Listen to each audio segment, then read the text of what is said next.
I'm disappointed that council is depicting it that way.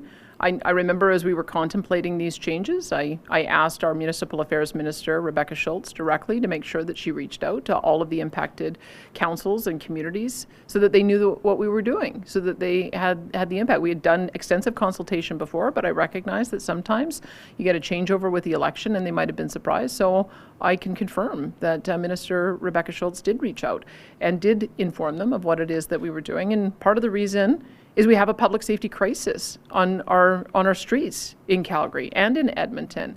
And people tell me that they are afraid to go downtown. They're afraid to hang out downtown after dinner. They're afraid to take public transit. We're hearing every day about somebody who is subject to some kind of random attack. We've also just heard, sadly, in Ontario, more police officers killed in responding to a call. It's dangerous.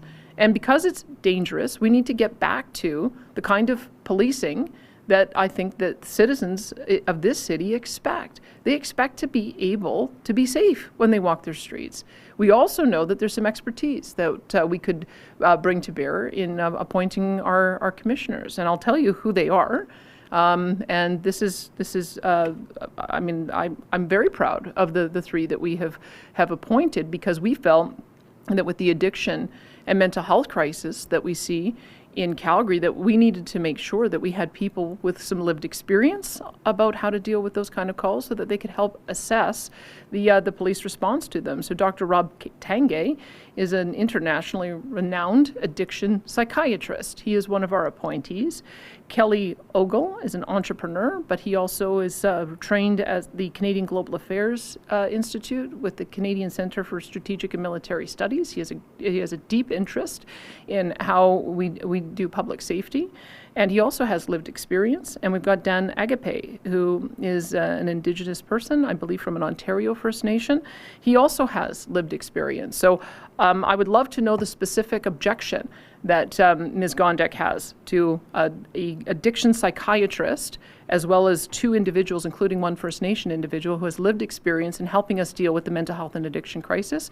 Because quite frankly, I think that this is just political grandstanding. We need to work together. It's part of the reason why we have put a significant investment in Calgary and Edmonton, where we've announced that we're putting in 100 new police officers. We want to make sure that those officers are dedicated to doing the things that residents tell us they want them to do, which is walking the beat, having presence, being there on transit.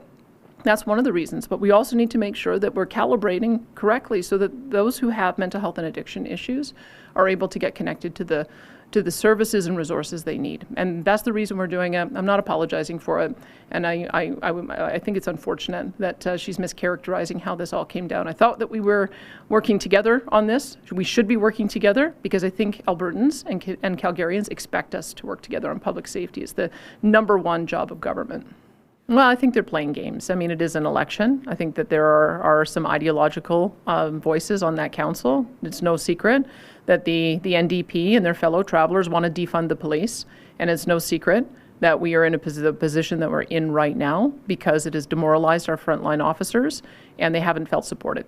And they are supported by us. That is the message we are trying to send, is that policing is provincial jurisdiction. We will do whatever it takes to make sure our streets stay safe, and we are not going to listen to the ideological voices who want to defund the police. We're going to go forward, and we're going to make sure that we put the safety and security of Calgarians first.